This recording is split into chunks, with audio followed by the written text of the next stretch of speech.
G'day hobby friends, watch how I turn this basic MDF kit from this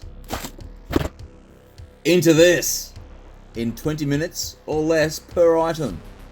We've got everything. We've got dead bodies, skulls, rats, multi-story Necromunda original inspired terrain, texture, rust, everything.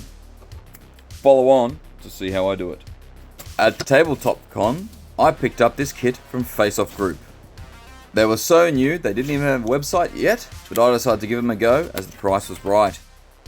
To add texture, I used jointing tape. This is a product used for drywalling or plasterboard. It's adhesive, easy to cut, and leaves a great texture. Once I'd figured out what I was doing, I was able to really get a run at it and pump these out quickly. Literally, the first one took me about 10 minutes to do, and then after that, it was only minutes a piece. Probably the longest part of this was getting the ruler out and drawing the lines which I was going to cut to. This made it really easy and fast to freehand. Definitely worth the extra effort. To assemble the kits, I watered down some of my Gorilla Glue carpenter's glue to a nice consistency. This will ensure when it dries you won't have any thick glue marks visible, and it soaks in nicely to the MDF. I then dry fit everything, and once I was confident in how it all worked, got to work gluing. It's pretty straightforward. I decided I was only going to put the balustrades on every second side. This will give me the option to be able to turn and move and be a bit more modular in how I set up the table and run my bridges between. While everything was setting up and drying, I made sure to put weights on it to hold it in position. To ensure the ladders wouldn't scratch on the side of the MDF kits as I pulled them apart, I widened out the holes a bit by sanding them. And then I got to work distressing the MDF kits. A few simple scratches here and cuts there to make it look like it'd been worn and bumped into over the eons in the underhive, as it were. Cut out a few bits to make little falling hazards and holes in the floor and general rubble and debris. And then to hide the join lines, I got out some spackle or bog or wood filler, smeared it about, got a brush, stippled it, added some texture, and hid all those joins. And now for an easy win. I spray painted everything black, and then got out the Dulux Duramax granite effect spray paint and sprayed that over. I gave it 2 coats and made sure it dried thoroughly. Do not touch this stuff until you've let it sit for at least a few hours. I then turned it over and gave it a go on the other side too. This Dulux Duramax granite effect really gives a great texture to otherwise flat and boring pieces. Once that was done, I then gave it also a hit with some brown or burnt umber to further seal the MDF. This is very important that it gets a thorough seal. Then hit it with some different coloured spray paints, purple for the big pieces and a teal green for the smaller ones, and I think it was a light grey for the ladders. To paint them, I simply sponged them. Starting with a dark colour, dark tealy, bluey green in this case, and working up to a white, and then again with the purple, starting with a royal purple, and working up to a light lavender pink. Easy, quick, fast, add an extra bit of texture as well. It's great. And the mottled pattern really looks great once it's been weathered further.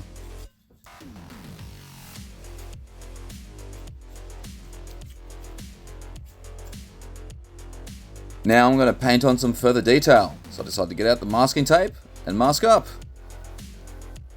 Necromunda means hazard stripes, so that's one of the things I'm going to be doing. Also some of those institutional white bands you'd see on old buildings around the place as well.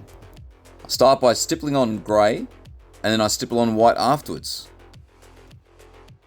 For the areas I leave plain white, it gives a good worn appearance and will help with the washes that come later. With hazard stripes, I used to mark out every single little stripe and do a nice perfect line, but I've found simply freehanding it is best.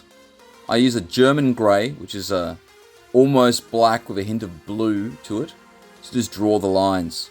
Make sure it's nice and thin and just get into it using a flat brush. You'd be surprised how once you pull the masking tape, you won't even notice that they're a bit squiggly because you get the straightness from the masking tape. To do the yellow, you simply get out the in contrast paint yellow. Since you've done a mottled stippled effect underneath, it works and looks great. I did experience some bleed through, but I just got a wet brush and smeared it, and it made it look like rust. To add some more details, I got out some rats and some other greeblies, and then hacked up a crew body from my stargrave kit.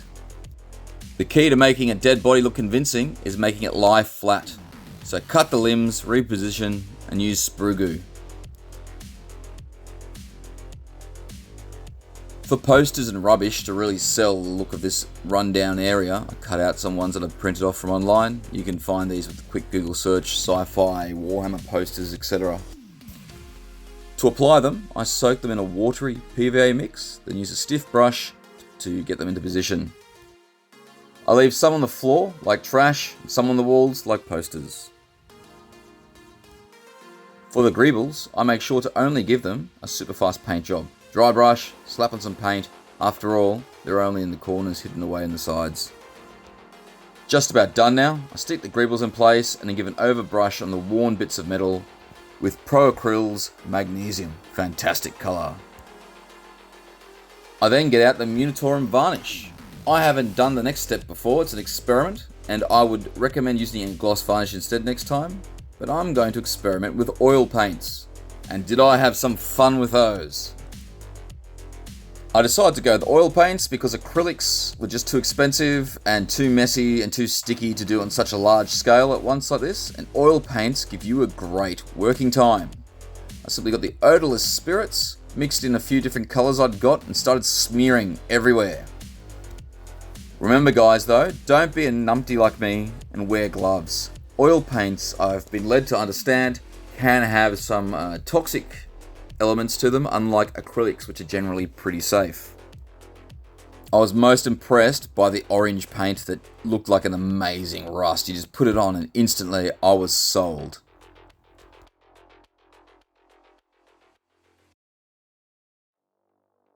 I let them dry overnight, and it was quite cold here at the time, so they didn't really actually go off or dry. I then got out a sponge and a bit more terps and just wiped them all down. Unfortunately, I didn't get the best footage of this, but you get the picture. Sponge, odorless spirits, give it a wipe. Here they are, nice and done, after I then gave them a matte varnish. Another new thing I haven't tried before are these acrylic pens. They are from Sharpie, and they're fantastic. I got the Earth Colors kit, and I just picked them up from Office Works for around the $30 mark. They make doing graffiti easy, a lot easier than traditional inks like I would normally do. They have a great drying time too, and I was able to even do a bit of wet blending between the lighter and darker colours. They generally worked very well, and I do recommend them. Now this is another product I haven't used before, is Dirty Down Gore. It's great. The biggest problem I found with it is cleaning the brush. Luckily I had some odorless spirits on hand from doing the oil washes, but otherwise, yeah, great product. Now don't forget your sci-fi swear words like flurg, which I got from Tabletop Minions. Adam also recommended these Sharpie markers, and that's where I got the idea. Now hobby friends, that's all for today. And I think these things turned out great. What do you think? Here they are on my Necromunda table that I am slowly building up. Please like and subscribe if you'd like to see more from me, and any suggestions you have, just leave them down in the comments below.